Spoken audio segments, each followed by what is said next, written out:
Hi everyone, Tim Kitzrow from NBA Jam and NFL Blitz. Tonight's matchup on the solar panel, ESPO versus the Silver Fox versus Carmel Thunder. Ahoy, ahoy! Hello and welcome everybody to another edition of the Sun Solar Panel, or the Solar Panel, however you want to call it. Here, whether you're watching us on YouTube, listening to us wherever you get podcasts, watching us on Facebook or Twitter this week, we appreciate you, the Flaming Ballers, for joining us. I am your host, Greg Esposito. Ahoy, hoy. Joining me as always is the Silver Fox, a man that I have the utmost respect for until he opens his mouth. It's Dave King. Dave, how are you? Hey, all right, lose that respect. All right. And then, as always, the Carmel Thunder from down under, a man that, you know what, he finally doesn't look like he's in a zombie apocalypse because he's using a webcam from this decade. It's Saul Bookman. Saul, how are you? That's what you really look like. It feels nice to be out of prison. I always thought you were a white guy, but apparently not. Now we can tell you're not washed out. No. I got a haircut. I got some color in my face. You're looking good. So I'm recovering from the pandemic nicely. I love that whoever's listening on the podcast has no clue about this joke at all.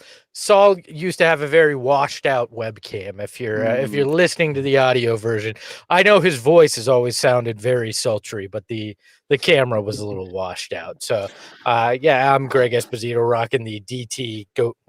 Wrong side. DT Goat shirt today. There, gotta respect the greatness. I'm rocking the solar panel shirt. Look at everybody wants to know what we're wearing. I probably shouldn't have. Addie in the chat. No, Saul is not from down under. The joke is he's on video below me in the screen, so that's why he's the Carmel Thunder from down under. Yeah, I don't have much of an accent. I think that's Irish. I think that was Irish. That was an awful Australian accent. My bad. Scotch, Irish, British, Aussie. Yeah, that was worse than in Dumb and Dumber when they do the Australian accent. Well, little shrimp on a barbie. Now that we've offended our Australian contingent, because I know we have Australian listeners and viewers, we do. Let's get into something very much. Let's get into something that actually did offend some people on the internet due to Saul, and that is his appearance on Dunks and Discourse, a podcast where our good friend, and I'll let you defend yourself because I'm not going to put this in the way because you're not going to defend him. I'm just going to throw the grenade and run here, but makes sense. You did kind of say that Jamal Murray better player than Devin Booker. Would you like to defend yourself? Yeah, I would absolutely like to defend myself. First of all, pull your heads out of your asses. Number one, okay, that's not what happened. I was told to rank the three. It was either Devin Booker, Jamal Murray, or Spida.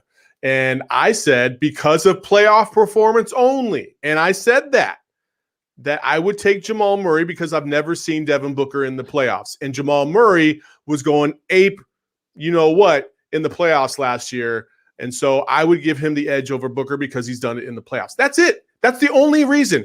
And it's going to change this year. I'm almost 99% positive it's going to change this year because Devin Booker's going to get into the playoffs and he's going to get that world stage finally that he deserves and he's going to ball. I have never had any Booker slander on this show, so save it because I don't want to hear it. No, you save your Booker slander for the other shows.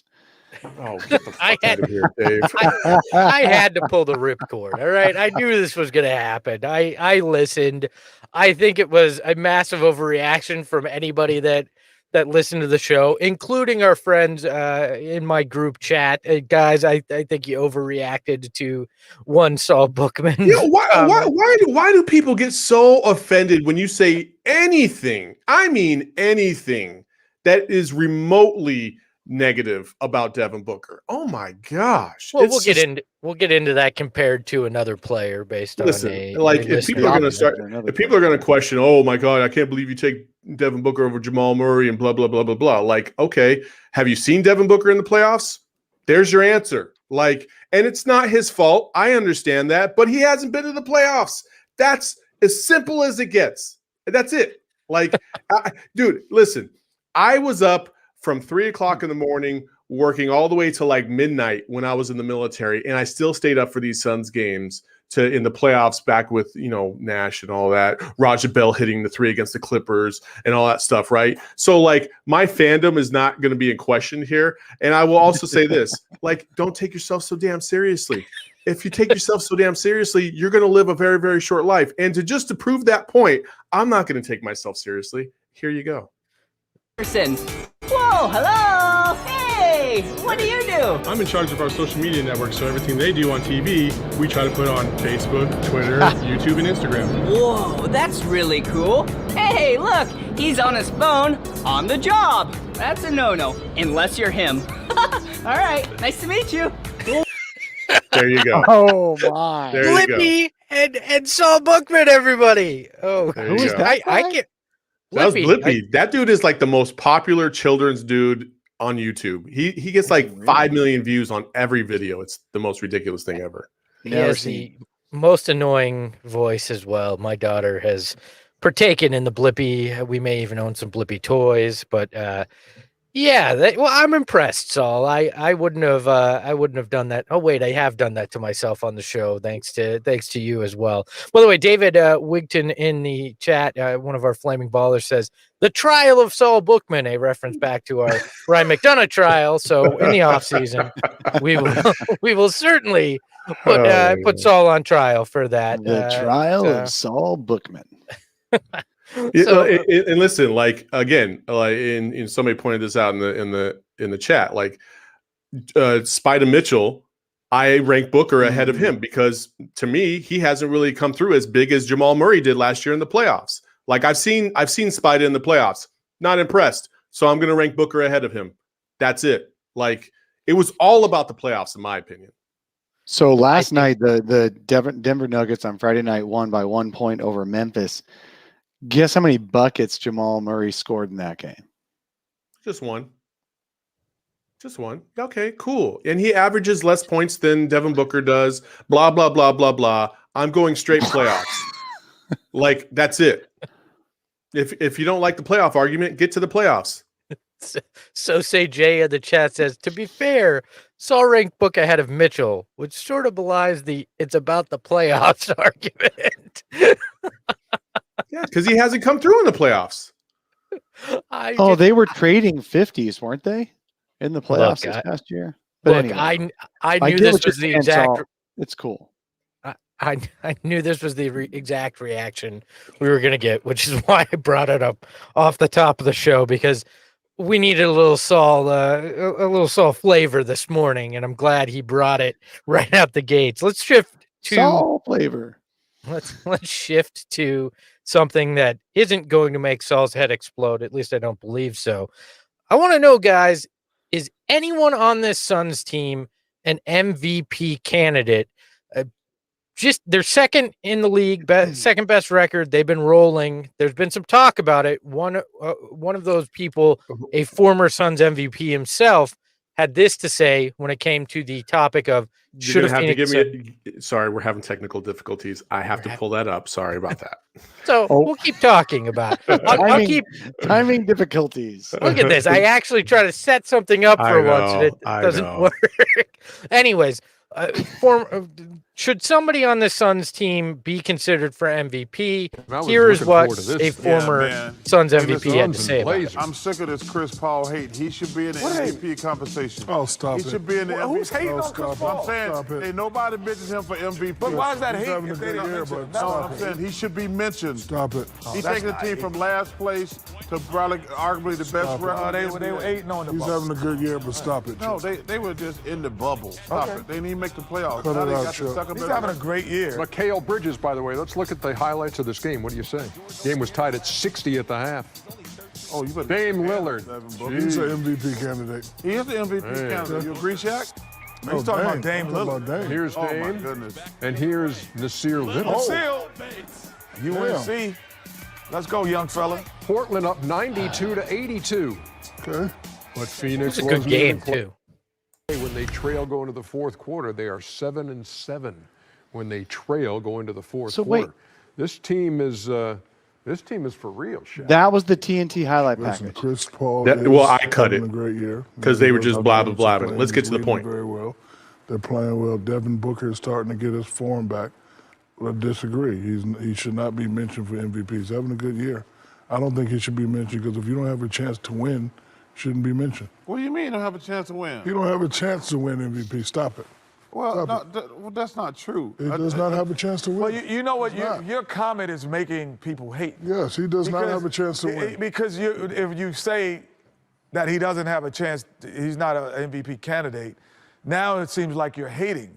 But he's having a great year. And the team is having a great year. I said he's having a great but year. you're talking about what the Joker and what Yeah, with Embiid Embiid, come on now. I mean, LeBron, like, They got better, and they got a better record than those guys you mentioned. But they just had a guy on his. But the Joker doesn't have guys that on multiple nights going to get 30. You were just sitting here bragging all last year about my boy Jamal Murray in the bubble. No, I'm saying that Chris Paul is having a great year, but you're making us feel like we're hating if we don't. If we don't feel like he's like he should be the MVP. There's a difference between I don't great and understand. MVP. If a guy traded for a guy on the last place team, and They weren't last place last. They did not even make the playoffs last They year. weren't. You said last place. Well, they didn't make the playoffs. They were awful. And then they last went year. 8-0 in the bubble. But that don't matter. They still didn't make the playoffs. Okay. And if a team made a trade in the offseason and they went from last place to first place, why would we not mention that guy for MVP? That's a very fair question. It is a very fair question. It is a fair question. That's why we're asking it today on the show. Dave, we're going to start with you. Does Charles Barkley's argument hold water for CP3 to be MVP consideration, or do you think that Devin Booker deserves some MVP consideration, or nobody on this Suns roster? Where do you land on the topic? I think it's a great topic, and I think it's going to be it's going to be tough to say this, but I do agree with Charles Barkley in a way. I do think Chris Paul is an MVP, one of the top MVP candidates in the league as far as most valuable to their team. He is the reason the Suns are this good this year. Chris Paul is the one who keeps their heads in the game.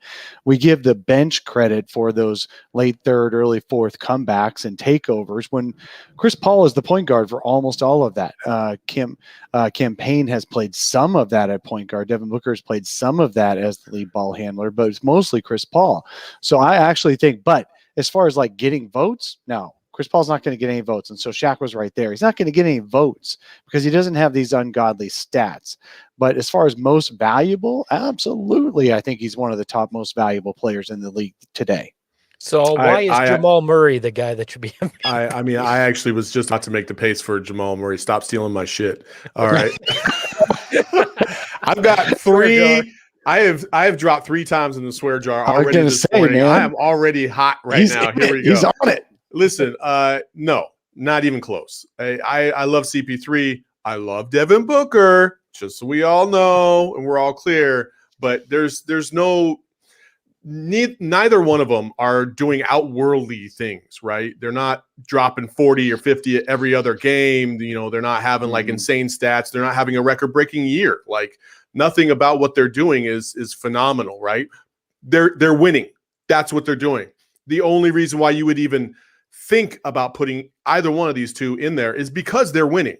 And that's a refreshing change from what it used to be in the past when, Devin Booker would go crazy, but he wouldn't get any love nationally, which I think is ironic. And somebody else pointed this in the chat. It's like they will sit there and talk about, well, he should be in the MVP conversation because they're winning. And Shaq will say, no. But then they'll turn around and talk about Luka. Get the F out of here. Like, no, Luka shouldn't even be anywhere near the MVP conversation. No. He's not there, period. So no. I don't believe CP3 and Devin Booker should be in the MVP race, but they're inching closer to it. And if they come down the stretch in, like, let's say the last 25 games and they do ball out, you got to talk about them. Barkley made a good point, though. Steve Nash's MVP seasons, if you look at least in points, Chris Paul is actually averaging more than Nash did when he won MVP. And part of it, I think Shaq's still bitter about that. I think that was part of what was going on in the argument between these guys. I mean, I definitely think that's part of it. Just the thought that But he's They had not- an argument just last week But- that Nash was complaining about But, MVPs. but he's not averaging more assists.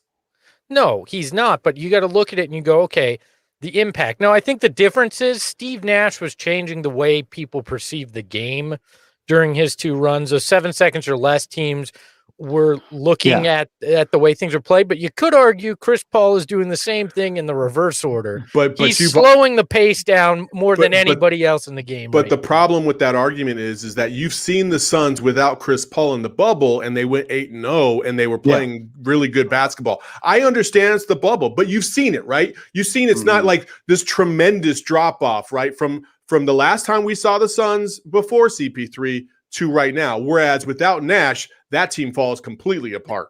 No offense, but that's quite a myopic view. 8 games compared to 10 years. I'm we've just watched telling this you, franchise you've flounder. seen the difference, though. You've seen I think it. it's a huge. I think Chris Paul has made a huge difference on this team in terms of closing out the games over Ricky Rubio. Ricky was a stair step. He was like a step stool in the kitchen versus the ladder for the full size ladder for the house. Ricky helped the Suns climb up to respectability, but Chris Paul really put him over the top. Now, cool. And the Suns have never made the playoffs since Nash left. Yeah. But back to Espo's point of Nash changing the game, that is part of the reason he got the MVP. Part of the reason he got the MVP was not only that they won a ton of games with him as the point guard, but they set the NBA on its ear. You could watch the Suns, and they're a completely different team than any other team you watch. They played the game differently, and that is one of the reasons Luka's in the MVP consideration, is because he's different than anybody else has been. Not only is he putting up the numbers, but he looks different. He makes it look different. Yeah, So he that's looks like what gets a loser this season. Well, I know, and a whiny loser. God, it drives me nuts. I hate watching But anyway, Luka Doncic play basketball. I can't Period. stand it. But hate digressing. Chris Paul is not setting the NBA on its ear. He's just they're playing quiet, fundamental basketball that wins games. That's why he's not going to get any MVP votes, is because he's too quiet, so quiet about it that they just want to win. They don't want to win excitedly. They don't want to win with crazy athleticism. They don't want to win with crazy way they play. They just play really good in ways. Kind of like the new Spurs.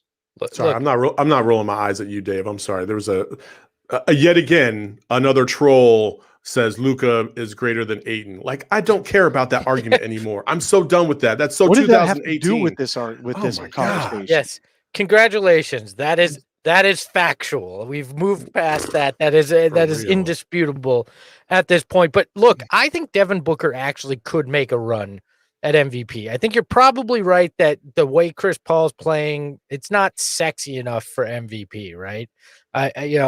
He's played well. He definitely is a calming force with this team, deserves a lot of credit as to why they're good.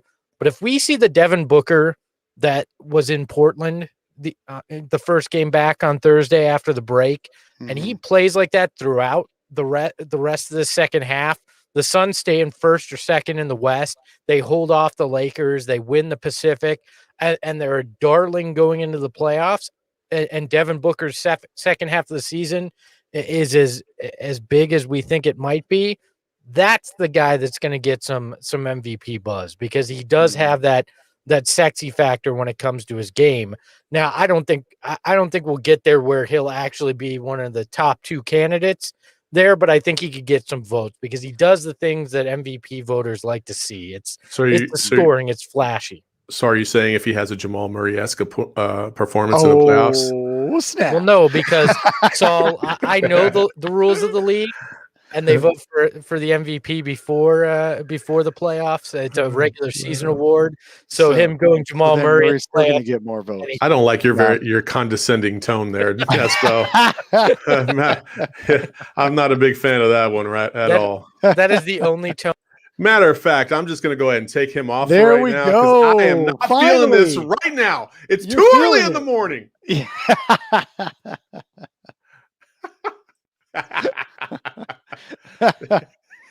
Just sitting here sipping my Coke and coffee, which I'm literally addicted to now. But ginseng No.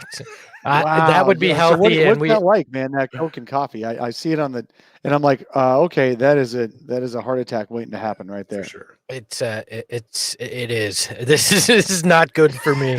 And as we established last week, I'm definitely not a vegan. So Imagine when they triple it up and they go Monster Coke coffee or something Oh, like that, and just I'm pretty sure it's there's 50 times the caffeine. Anyways, that's what's going to happen. If you put me in solar panel purgatory, you're going to get me just talking random soda beverages when we come back. That's just the way it's going to happen. By the way, somebody in the chat says, condescend me, ESPO. That'll be a new segment coming up on the program. I can definitely condescend with the best of them. So That's funny. So I guess we're looking at I'm in the maybe Booker, and everybody else is. There's not going to be a Suns MVP candidate, even if they finish first or second in the league record wise, which I think is perfectly fine because that puts them going into the playoffs with a chip on their shoulder. And this team, very, very, very, very good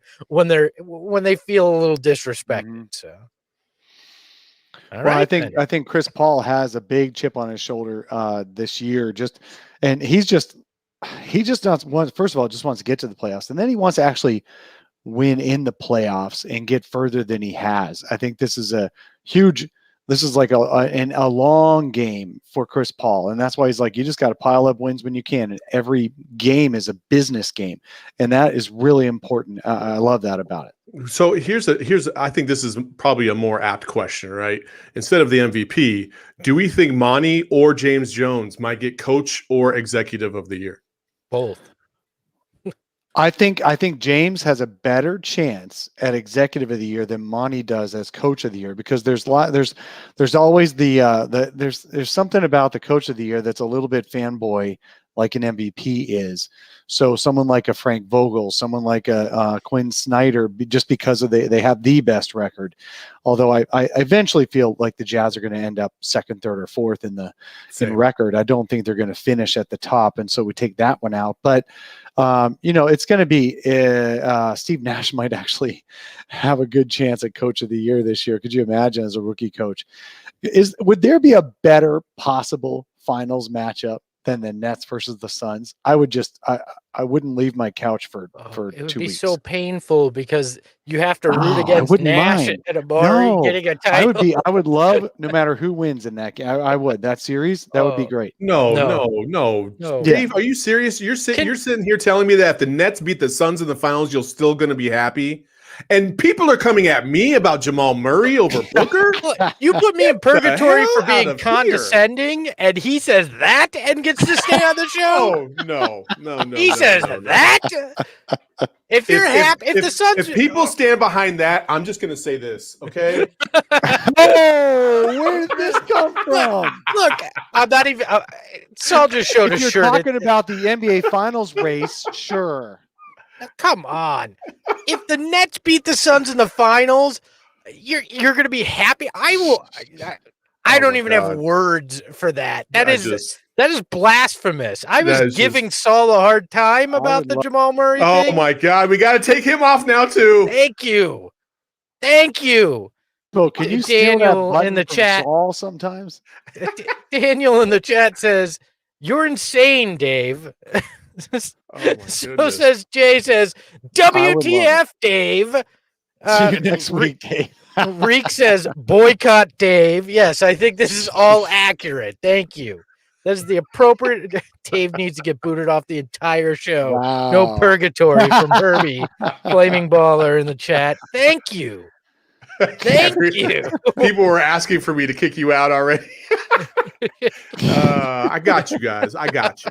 You don't worry. By the end of the show, I'm sure I'm going to kick my own self out. So, man, we're all haters. This is what I think about Dave's comment right there.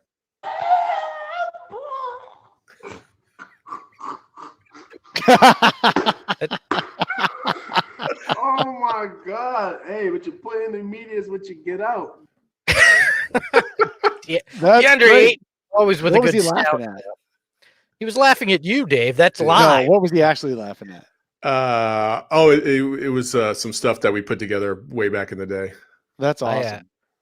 I thought it was me saying I was a vegan. That was the same reaction you gave me last week, Saul. So let's shift gears here, more grind gears. For those of you who've driven a manual car, there's nothing smooth about the way this show's transitioning. But what one move, if you were James Jones and the Suns, would you make to solidify that you were a true contender going forward? Saul, let's start with you. I want to hear how you figure out how to get Jamal Murray on this roster.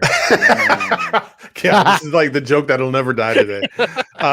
Dude, I am so hesitant to even contemplate somebody else getting added to this team because I just feel like it's got to be a perfect fit. It really does, because this team they've got a nice chemistry going. They got a nice flow. They don't panic when they're down by 13 or anything like that. So it's tough to think of a player out there that could be added to this bunch that's really going to boost them without taking something away chemistry wise. And so I would say if there's a player out there that I would like to see, and I've been on this train for quite a while, and I know they stay injured. I know this, but I like Lauri Markkanen. I think his skill set would lend itself pretty well to this team. He's a much better perimeter shooter than anything that they have currently on the bench, Saric included. And so I would say Lauri Markkanen is probably the guy that I would go after. But you don't have too much to play with, though. The expiring or not the expiring contracts, but the 1-year contracts with Langston Galloway and stuff like that. Nobody's going to want to take that on for somebody of that caliber. You don't really have the draft assets to really go after anybody. So it's a tricky deal when you're talking about somebody like Lauri. Dave, it is because just as a comment, I think especially the way Lowry's playing this year, he would be a great addition. He'd be a better version of much better version of a Frank Kaminsky type for the team. However, the Bulls are winning so much this year, there's no way they're going to trade him. So that's unfortunate there. So much. What are they, 16 and 18 or something like that? Hey, look, that's playoffs in the East, man. That's true. That's true. That's like the number 2 seed, right? I do like how. Yeah. Okay. No. Never mind. I was going to say something, but I got the coach wrong. Never mind. So I think the Bulls are going to be in the playoff hunt all year, and I don't think they'll trade that guy, unfortunately, because he is looking a lot better this year. For me, I'm going to go, and this name has already been brought up in the comments. I think that it would be a nice, if you're looking to add to a roster enough to make a difference on this team without breaking the core of the team, because I don't want to break up the core of the team. I would trade anybody basically below Cam Johnson. I would not even trade a Cam Johnson level player this year, I don't think. Of course, I would have said that before the Chris Paul trade, so what do I know? But what I would do is look to see if Atlanta is ready to cut bait on John Collins. I would. And I would do like a Jalen Smith and Javon Carter for the money, and maybe, you can't do a future first until 2027, but I would think about something along that lines, as long as it doesn't cost anybody Cam or higher, which I don't know if you could do. It's going to be tough. And this is my overall argument. I think I agree with Saul on this. I don't want to break up the core of this team that's second in the West. It's not like saying you don't want to break up the core of a team that's 34 and 39. It's not the same. This is the second best record in the entire league. Why would you break up the core? Why would you mess with that? Because it was we had Bobby Marks on our midweek stimmy this past week, podcast only. Go look for our podcast feed if you haven't seen it. And what you'll even hear Bobby say is, look, there's been teams who thought they were making good deals at trade deadline when they were going for a playoff run, and that deal ruined their locker room enough and not that someone is bad in the locker room. It's just that they're not the guy who was making a difference in the locker room. You end up playing or trading a good locker room guy for somebody who wants more minutes, somebody who wants more playing time, somebody who wants a bigger role. And then that upsets the apple cart of your feel good season. Don't screw up a feel good season when you have it. And Bobby was even saying that. Have you ever seen an apple cart? Yes, No, Dave has. He's old enough to remember that. Sorry, Dave. I know. As soon as you said apple cart, I was like, I don't think I've ever seen the an apple cart. horses. You got cart before. You got all those things. I actually lived through. Yes, absolutely. Using the outhouse with the little crescent moon on it. Absolutely, that was my life when I was younger. Sorry, when I was only in my 40s. No, that's okay. I couldn't resist. You walked into that one. That's totally. I did walk into it. That's totally. No, you don't want to screw up the core of this team. And people have brought up, God, I'm so sick of hearing about Andre Drummond. He would be just about the worst buyout signing you could have for this team because the dude wants his playing time. He wants his touches. Somebody was arguing with me on Twitter that, oh yeah, but you just reduce his usage rate and he becomes totally comparable to blah, blah, blah. I'm like, look, man, he doesn't want to reduce his usage rate. Usage rate is about what you do when the ball hits your hands. Usage rate is not dictated by Chris Paul. It's not dictated by Devin Booker. Usage rate is dictated by what you do when the ball hits your hands. And in Monty's offense, everybody touches the ball. And if one guy is selfish about taking shots, trying to make things happen, their usage rate is high. Dario's fourth quarter usage rate is 25, whatever. If you guys understand these stats, it just means they use them a lot, but it's for good reason. If you bring in an Andre Drummond, he's gonna shoot every time he gets it. He's gonna do something, and it's not always gonna be good. The guy shoots 40% at the rim. I'd like to thank both of you for making my argument for me. This is not going to be a trade. You just do not have the assets to pull off what you need to make an impact, right? So you're going to have to look at the buyout market. You're exactly right, Dave, which is a phrase I don't say often, but you're exactly right when it comes to Andre Drummond. That's not realistic, but there was a report that NBA GMs believe that the Suns are one big man away from being a true contender, right? I never know what to think about these anonymous. It could be two assistant GMs that somebody talked to. You never know. But with that premise, I think there's one name that makes sense. And I know you guys aren't going to agree with me, but it's LaMarcus Aldridge if he gets bought out. You're not trading for him. But look, come here, look at the wall. I'll pin everything and draw the lines to it. A beautiful mind style for you. Monty coached.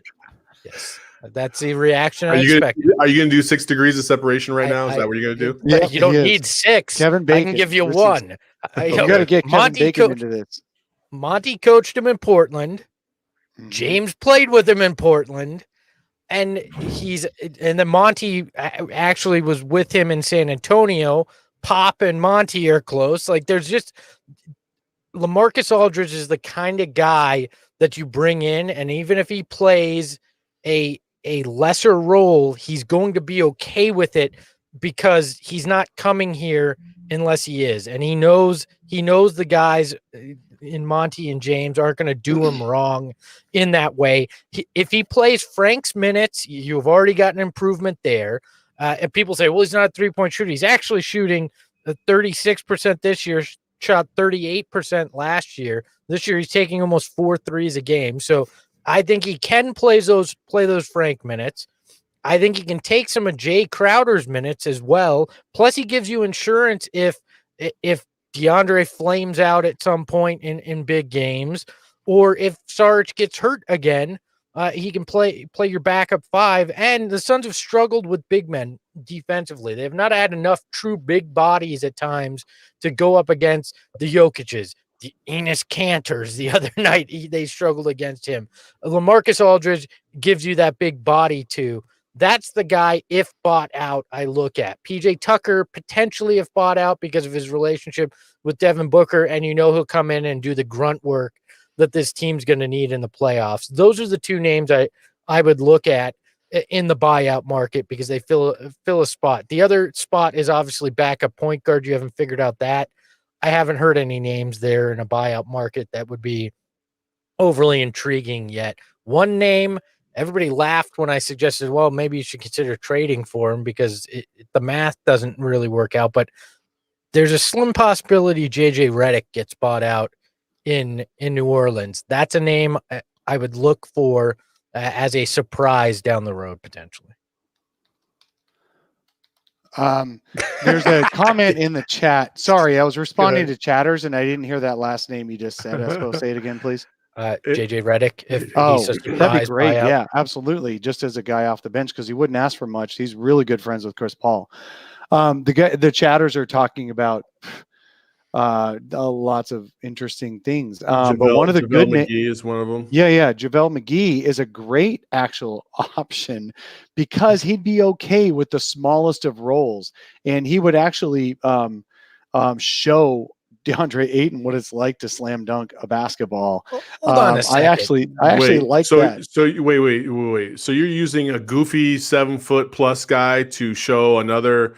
No, just one aspect of him. Just one aspect of him. I think he learned a lot watching Aaron Baines last year, not becoming Aaron Baines, but learning some of the things Aaron Baines does well. And that way, Monty can say, "See, here's an example."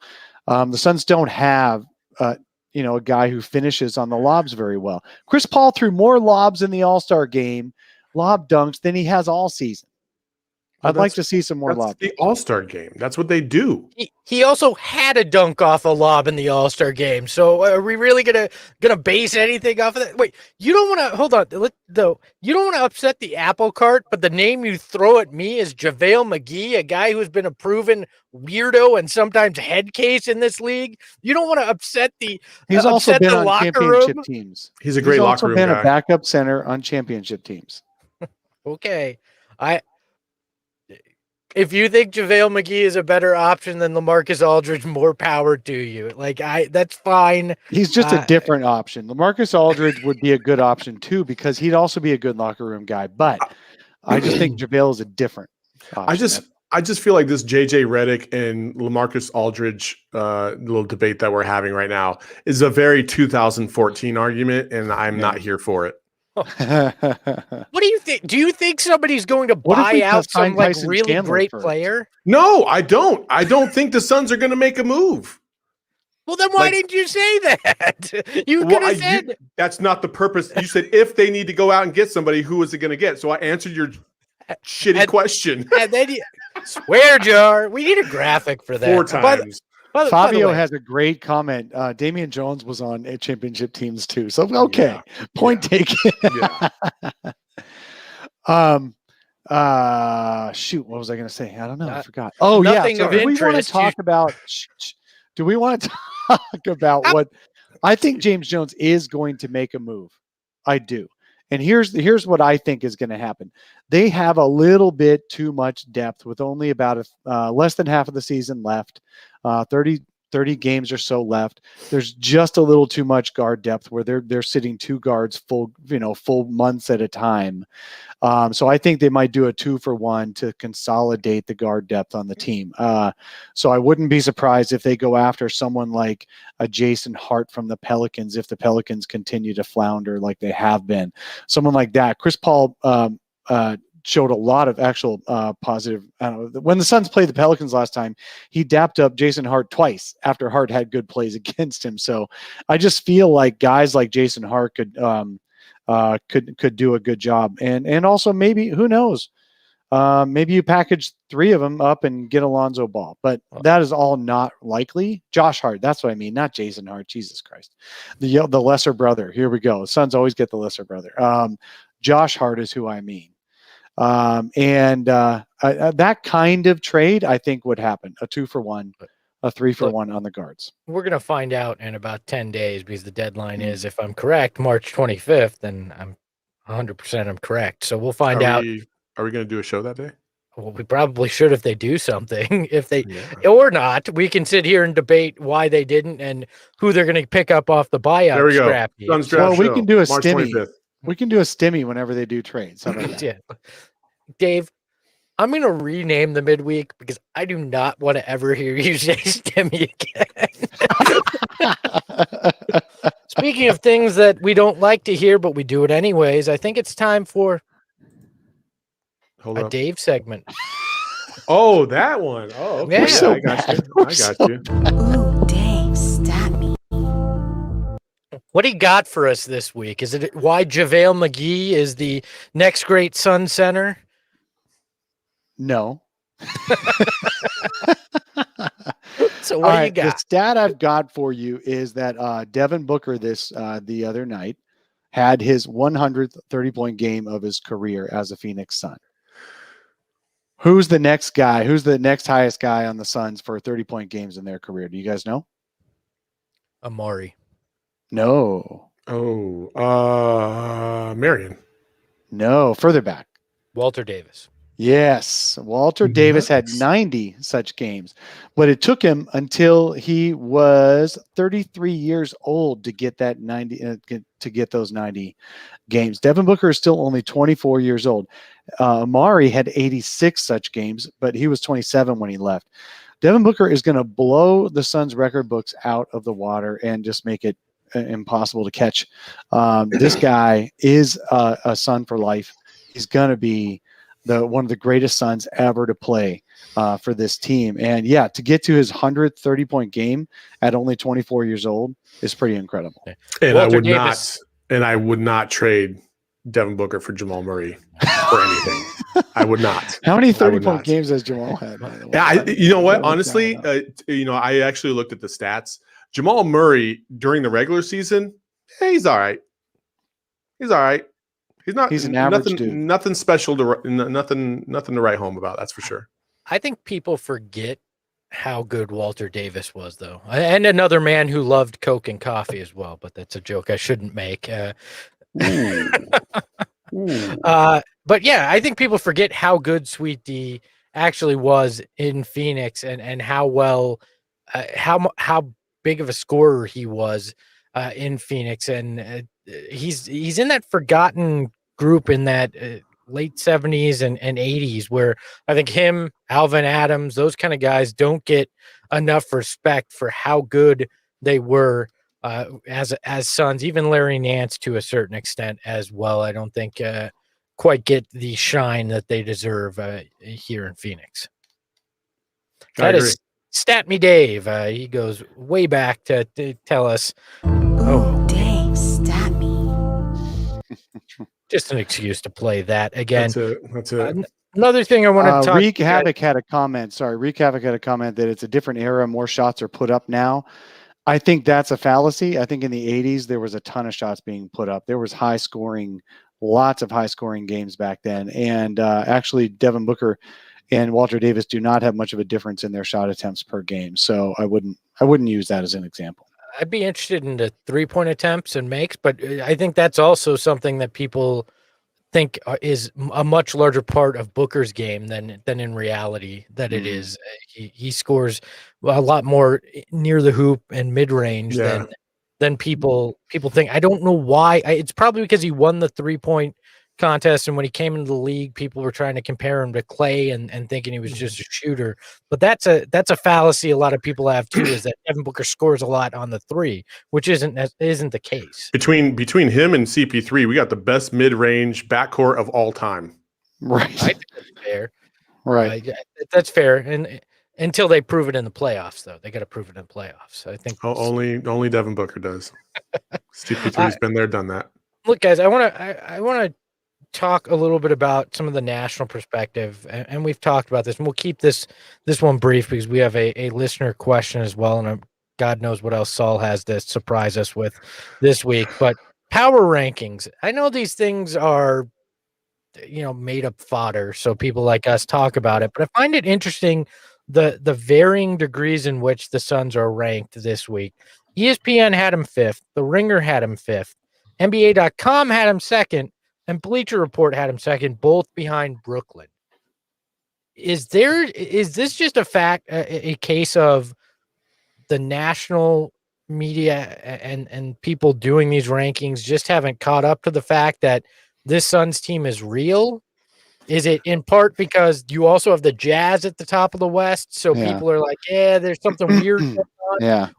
What's causing it? Saul, why don't we start with you this time? I don't know what it is. Honestly, it's perspective. It's a little bit of a learning curve for a lot of people to try and figure out what this Suns team is all about. And if you don't watch this team on a nightly basis, like take for last night, for example, or 2 nights ago, I'm sorry, when they played Portland, the first 3 quarters, if you watch the first 3 quarters, you're like, this team's the second best in the West? Like, for real? But you got to watch the whole game to see the whole picture. And that's the same thing you could say for the entire season is like, yeah, they've had some bad losses, but they've also had some very quality wins. Basketball Reference right now, I don't know if you guys saw this, but Basketball Reference has the Suns as the 3rd highest odds to win the NBA Finals as we speak, which is As incredible. really? Incredible. Yeah. Basketball Reference has the Jazz at 35.5%. Then they have the Bucks at 19%, and then they have the Suns at 10%, which is just phenomenal if you think about it. And then the next closest one after the Suns is actually the Brooklyn Nets. So the third highest odds. I mean, I never thought we'd say that in 2021 that the Suns would have a legit shot at the NBA championship. And I think for so long, especially this season, we never wanted to talk about that kind of stuff because you don't want to jinx it or anything like that. But the reality of the situation is the Suns are a very, very, very good team. And if they are clicking like, they will be, I think Devin Booker is going to take it up another level and take this team to another level. And that's, let me rewind to a little bit. When we talk about players to add, I don't think they need to add anybody, but damn, DA. If you don't come through right now, if you don't find your offensive ability, the other night against Portland, he caught the ball in the wing and there was nobody around him. And he didn't even think about shooting for like 3 seconds till he realized nobody was going to come guard him. Then he took a shot that was kind of a second thought. And it was just like, dude, you can't do this now. Like we should be past that. He's the one that I feel like needs to make the biggest jump between now and the playoffs if this team really wants to have a chance at the title. Absolutely. Okay. So on one hand, I think barely okay. The Suns are second best in the league with DeAndre playing like this. Yes, the playoffs are a totally different animal. He needs to be better in the playoffs if they're going to get all the way through the playoffs and get to the finals. I do agree with that. But I think the DeAndre we've seen a lot of this season is that guy. Right now, he's in another one of his little valleys. If he goes into a valley in the playoffs, the Suns are going to have a hard time winning. They won't use him. They won't use him. Yeah, they'll just play Dario 35 minutes. The great thing, I love watching Dario playing because he knows what he wants to do. But you know what? When he was 22 years old, Dario did not know what he wanted to do out there all the time. Yeah, Dario was a bust in Philly in most fans' minds. First year he was. Second year, that was when they won and they went to the deep in the second round and stuff like that. But absolutely, that's the thing. DA is getting caught up in the expectations and the constant grind of being serious all the time because he's not used to it. And he didn't even have that kind of pressure at Arizona because they lost in the first round there. So this is his first real pressure and it's just going to ramp up and he's going to have to step up. Absolutely. He's going to have to step up. That doesn't mean I would let him go or give his minutes to Andre Drummond. No, that just means play him, make him play through this and still benefit from the good DeAndre. Look, in terms of the power rankings, I think the Suns aren't sexy. They don't play in a manner. There's a lot of skepticism. So there's still a ton of skepticism, and it's all rightfully there because it's still the Phoenix Suns that haven't been to the playoffs in 10 years. You're going to have some built-in. There's a lot of skepticism about the Jazz too. Suns and Jazz are both because they haven't proven anything. The Lakers, the Clippers, and the Nets, just because of the firepower they've got on that team, those teams are going to be your top three, almost 3 of the 5, always. It's only because of star power. And it's because of star power. But you know what? Star power actually wins. And the teams depending on the stars. LeBron, right? But these stars are pretty dang good, and I really do think the Nets are the ones who are going to be in the finals in the East for sure. Look, the Suns don't play sexy. They play one of the slowest paces in the league. People just want fast. They want exciting. And that's not what this Suns team is. And a lot of Suns fans are like, well, I'm not used to it either. Well, guess what? 53 years with no championship playing fast and loose. All right. I'm fine with playing slow and somewhat boring at times right now because I think Utah is a paper tiger. I think they're the ones that fall back. That aren't real. But when you look at offensive efficiency, defensive efficiency, the Suns are top 10 in both. That's why this team is real. That's why this is the real deal. And it's not some fool's gold right now, is because they're playing amazingly on both ends. The Suns are good. I think Utah is the one that falls back. And eventually, as we get about 2/3 through this season, closer to the playoffs, I think that's when the perspective on this Suns team shifts to where people buy into it. We brought up DA though in this segment. We did get an email from Garrett. He hit us up at mailbag@solarpanelpod.com. You can email us there at any time. We'll address your question. But he said, quote, like what Ayton is doing wrong, it seems when things go bad, Ayton is the first to blame. However, when things go good, Paul and Booker are praised, as they should be. Ayton, however, seems to be left out of it. Is it really Ayton's fault when he's on the floor, teams switch to small ball? Like, what is something you guys want to see outside of being aggressive? What do you want to see from DeAndre? Why does he get the criticism when Booker and CP3 don't necessarily get it? He says, peace and love from DeAndre Ayton's burner account. That's Garrett in the mailbag. So, Saul, what do you think in terms of why DA gets the criticism, doesn't get the praise, and why Devin Booker doesn't necessarily get the criticism, but usually gets most of the praise? Yeah, man, that's a hard question to answer. First of all, the reason why DA gets a lot of hate is because the expectations on him as the number 1 overall pick are high. Like that's what started this whole mess, right? And then people have taken that and they morphed it year after year to really focus all the blame on DA, because if DA was playing like a superstar, this wouldn't have happened. Or if DA was playing like a superstar, this wouldn't have happened. Like, they got to stop doing that. Like, he is what he is right now. He's a top 5 pick in the NBA draft is the way I kind of think about it, not just the first overall. I understand he was the first overall, but he's not playing like what the expectations of a first overall pick are supposed to be, right? But defensively, he's been good. He has moments where he's great, and he has moments where, you leave a little to be desired, like the Nets game. But you also have to understand situationally, like team defense, you can't just leave him on an island against the best scorer in the league like James Harden. Like, those types of things have happened a few too many times for my liking this season, where people have just kind of left him out to dry. And then the hate comes. Oh, I can't believe he can't guard Kyrie Irving. Nobody can guard Kyrie Irving. What are you talking about? And so people take that and they hate. The game when in that same Nets game, Booker had 5 points the entire second half. And all you see through the chat is all hate on DA. Mm-hmm. Where was Devin Booker?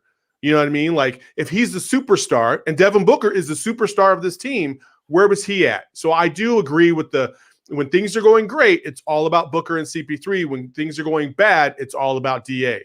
It's not fair. I need him. I need DeAndre Ayton. Even when things are going good, it's all about DA bad. Yeah, exactly. What DeAndre Ayton needs to do is just show the aggressiveness that you would like to see from a big man. And I think that is what's largely lacking, is that you don't see the intensity on his face like every single play. People see it with Devin Booker when he's arguing with the ref, and he's getting teed up because it's passion. We interpret things how we want to see them. Oh, it's passion. He's just completely, he's into the game. He just wants to win. He's a competitor. Whereas DA doesn't have that personality. He never has. Even at U of A, he just kind of went through the motions, and every now and then he would get a dunk and he would flex, and people were like, "Oh man, that's awesome." Well, okay, cool, but what does he do for the rest of the game? And at U of A, he was very consistent offensively because he was the focal point. He gets to the Suns, he's not the focal point anymore, and he's never really made to feel like the focal point at any point in time during the game. They don't run sets for him. They don't run plays for him. They barely ever look his way even when he has great positioning down low, and so that causes a little hesitation on his part. Then he goes around the court, and every now and then he gets hesitant. And he doesn't really know his role on offense because he doesn't get enough of a kind of chemistry or fluidity in his game to really feel comfortable on the offensive end. So in his head, he's completely mind-effing himself because he's just not there right now. He needs to get there. Chris Paul, I know, has made that a priority to try and get him there, and it's still a work in progress. But as long as DA is doing what he needs to do on the defensive end, which I would say about 85% of the season he has, they'll be fine. They'll get past the first round. But if you want to get to the Western Conference Finals or the NBA Finals, you're going to need DA to find that offensive ability and that aggressiveness to scare teams away from him. I think the biggest reason he gets a lot of the hate is because people they look at him, they watch him, they see him move, they see him play, and they know he's really only at maybe 20, 30% of his potential. I mean, he's so talented. He has the ability to be one of the best players in the history of the game. He doesn't have the mentality to want to be that. He literally sees himself as a role player on this team. When you interview him, when you talk to him, he literally says, I don't care if I ever touch the ball. I want to be the anchor on defense. I want to make all the right plays. I want to do all the things to support these other guys. That may be his mentality his entire career.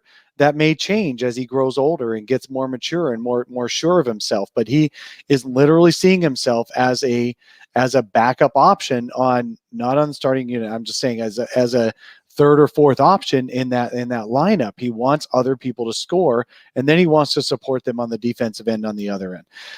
Regarding defense, putting him on an island against guys like James Harden and Damian Lillard the other night, that is just going to be a target of other teams. Other teams are going to try to play DA off the floor. Why do you think they want to do that? Because he's so good defensively when he's not lined up against a Dame Lillard. So Dame is going to try to get him into foul trouble, try to get into his head. They're going to do switching and all that. And the Suns insist on switching. Dario's a little better at it right now, simply because Dario plays with more aggression on the pick when he gets up to the level. He gets right in, he stops the guard's motion, so he has time to get back to switch back to the big guy when the guy dives to the rim. Ayton is still a little indecisive when he's got some of the league's best ball handlers coming at him. Nobody stops James Harden. Nobody stops Damian Lillard. I remember a few years ago, the Warriors were playing, I assume it's got to be the Cavaliers. And yeah, on one end, it was always Steph getting switched up and put on an island against LeBron or whoever had the ball, or Kyrie. And then on the other end, it was always Kevin Love who got targeted by the Warriors. Same exact thing. DA is going to get targeted in the playoffs. He's got to be ready for it. And that's what this regular season is about. If he can't handle that when they get to the playoffs, that's okay, because then you do what other teams do. Like, nobody puts Rudy Gobert on an island unless they have to. So the Jazz have a different defense. They drop him more often. They don't have as much switching. Monty will make that change, but he wants to see. Kobe did kind of put Rudy Gobert on an island. Yeah. In a slow boat. Yeah. With no oar. So yeah, no, definitely. I think Monty is trying this out because he would love to ideally switch all five guys. And he wants to know how Ayton and Dario are going to hold up to that. That may be a reason you don't sign a LaMarcus. That may be a reason you don't sign a JaVale, because you don't want to be stuck not being able to do that. Although I would like to upgrade Frank Kaminsky's minutes. Frank's having a good season, but that's going to come to a head at some point. No, I definitely think DA is learning, and yeah, the Suns need to be better by playoff time. Absolutely. Garrett is 100% right in the criticism, but, and I say this directly to DeAndre Ayton, not that he listens, but life isn't fair. People criticize you when they shouldn't, and they don't give you credit when you deserve it. That's just the fact of life. And the only person that can shut them up is DeAndre Ayton if he plays consistently. It's on DeAndre Ayton, because you have not seen any consistency in terms of effort or offensive performance out of DeAndre Ayton. And I'm a DA supporter. There's no denying that. But at some point, he has to look himself in the mirror and say, these people aren't necessarily wrong, because I haven't done this. And if he goes out and he plays consistently offensively, he'll shut people up. But until he does that, he deserves a majority of criticism for his offensive game. I mean, my dad used to say to me when I was younger, if you're not going to go out there and do it right the first time, don't bother doing it at all. Well, DeAndre, get out there and actually do it right offensively. I'm sick of the argument. Well, he's in his head, right? Well, he's in, and so I'm not bashing you for that. I think he is in his head, but that's not an excuse. If you're a professional athlete, you need to understand how to handle the moment. Figure out when you're open, shoot the damn ball, or drive it to the hoop. Make the right decisions. It's enough hand-holding with DeAndre Ayton at this point. This team is good. If they want to be great, they need him, and he needs to step up in the second half of the season. So what I'm going to say is that's a perspective that I think is, admirable, but he is 23 years old, and it's hard. 22. Yeah, it's hard. And I understand he's a professional athlete. I get that. Yeah. But where were all of us in our professional careers at the age of 22? Did we have the mindset, like right now, like for instance, like last week I played basketball for like the first time in like a decade, it feels like, right? My mentality out there was far different than it was when I was 18, 25, 26 years old. Why? Because you just see the game differently. You just do. And I understand I'm slower and I'm fatter and I can't shoot as well, all that good stuff. Yeah, I get it. You have to be more efficient. But the intensity by which you play is a little bit more measured than it is when you're at that age. And I think that DeAndre, it's just the mind games. For some people, it just is. And I think that's what he's going through. For him. Time to he's grow up. Absolutely questioning everything. Sure. The time to grow up was when he got drafted first overall by the Phoenix Suns. That was the time to grow up, but it hasn't happened yet. You're again, this goes back to what Garrett's saying in terms of looking at these guys in different ways. Devin Booker, when he was 22, was playing like a man. But he had a team full of scrubs. But he still was coming in and playing like a man. I mean, it's not. It wouldn't have mattered who was on that team. On a 34-39 team last year that did go 8-0 in the bubble as well. DeAndre was, he's given a more expected role on offense. He was better last year on offense for a reason. He was better as a rookie for a reason, because he had a very defined role as being one of the guys to go to on offense. This year, he has no defined role.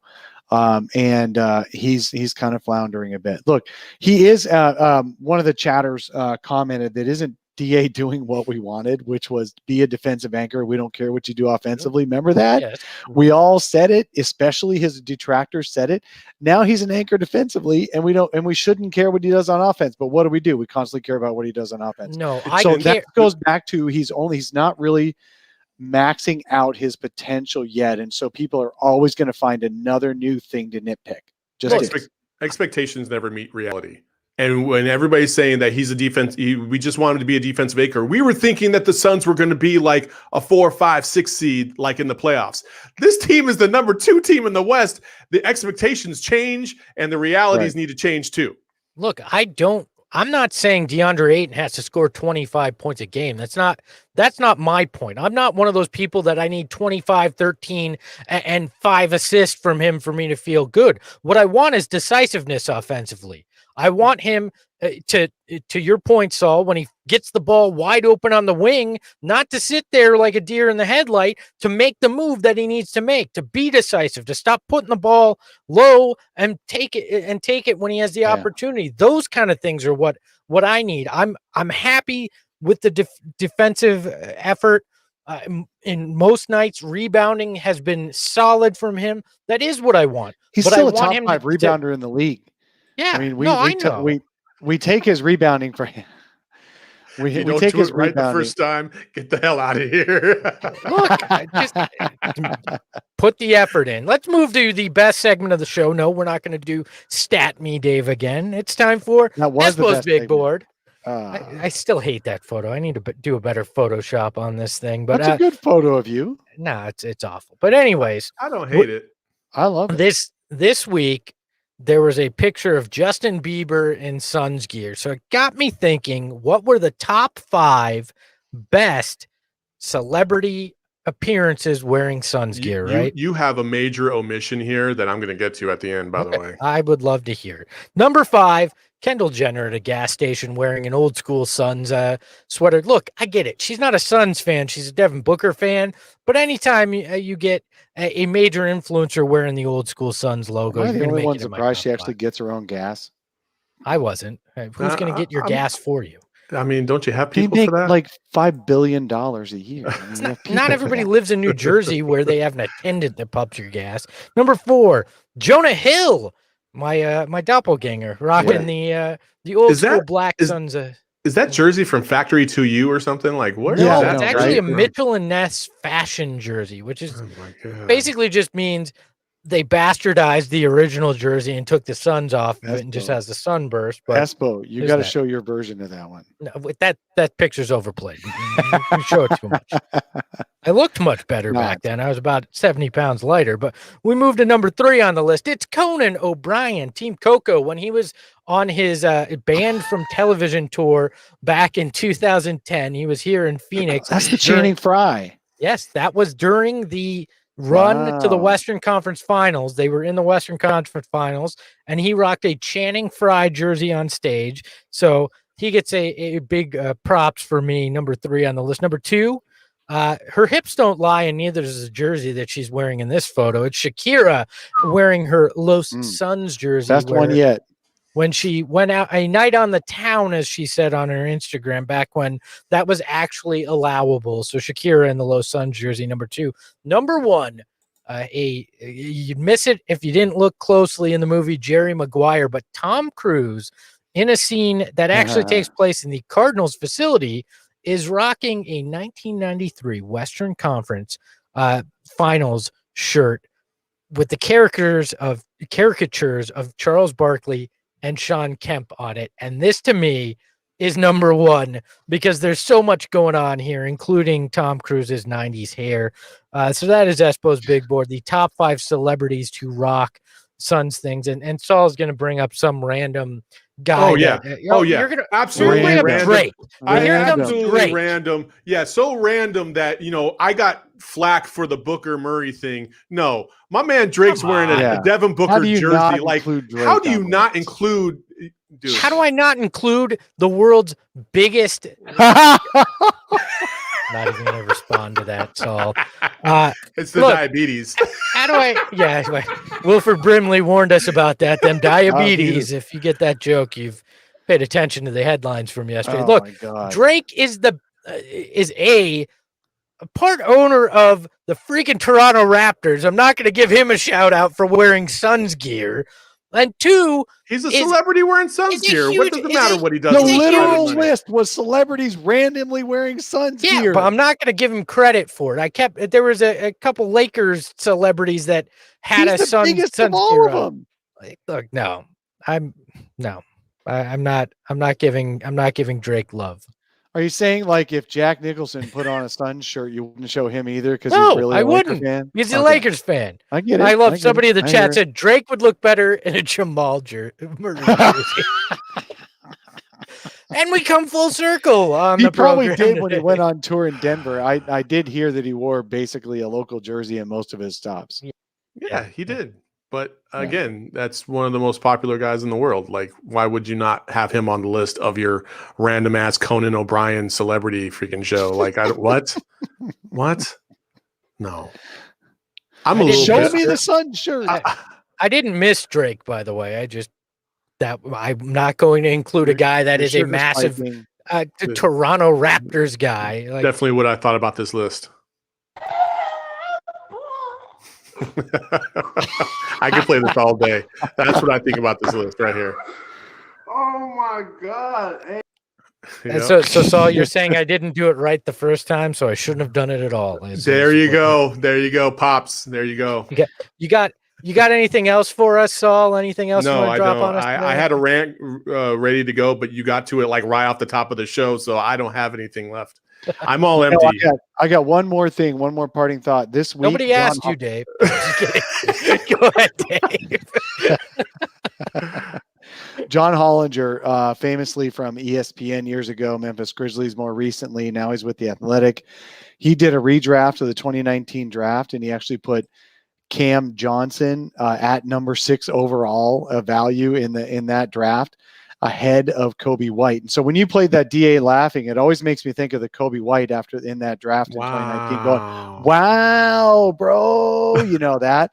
And turns out Cam is actually playing better than Kobe White in the NBA. So wow is right. Now, Kobe, in his defense, was really thrilled for Cam. It wasn't sarcastic at all. He was just surprised that Cam did get drafted that high, but he all friends with Cam and all that. But that's my viral wow when you play the DA. I always think of that.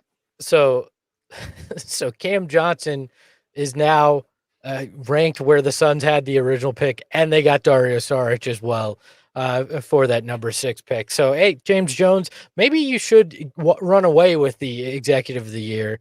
We'll ignore the Jalen Smith pick for right now. We won't. Yeah, I definitely think it's easier to put together a team of players who want to play together and want to be at one destination as an executive, as opposed to trying to find pieces with not as big a budget and trying to make it all work.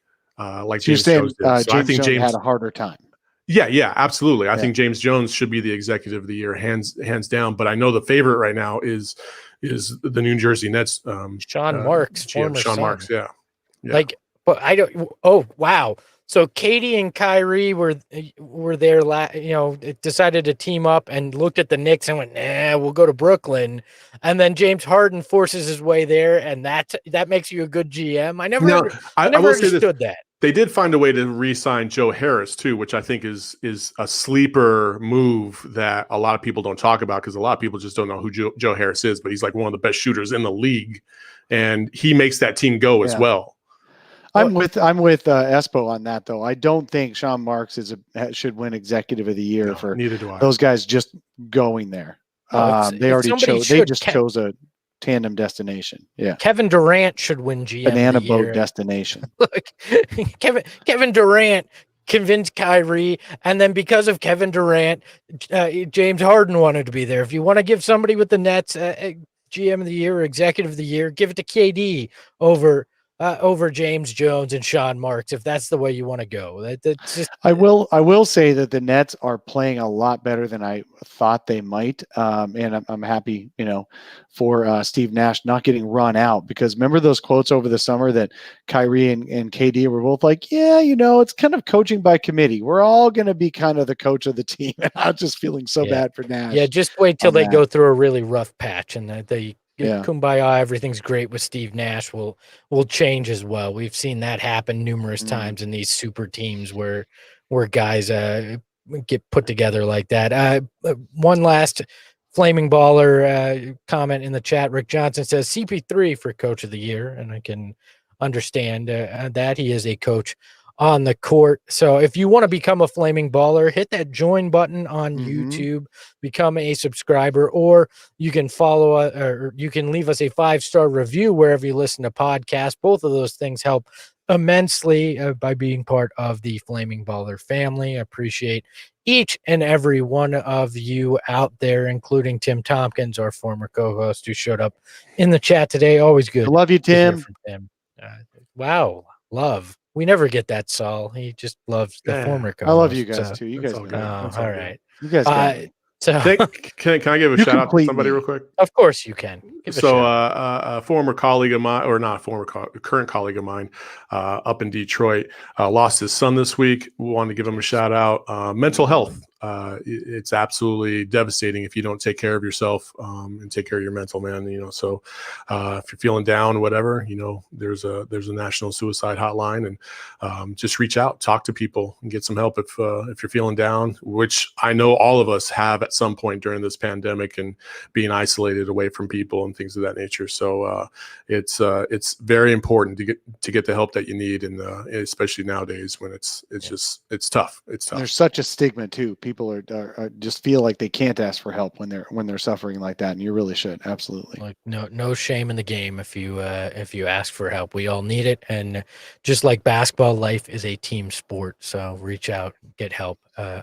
And this is a form of therapy for me, just so we all know. Like, I like to scream at you guys every now and then, and even the chat when they don't like my Jamal Murray-isms. But it's nothing but love, and I love Devin Booker. He's one of my favorite players of all time.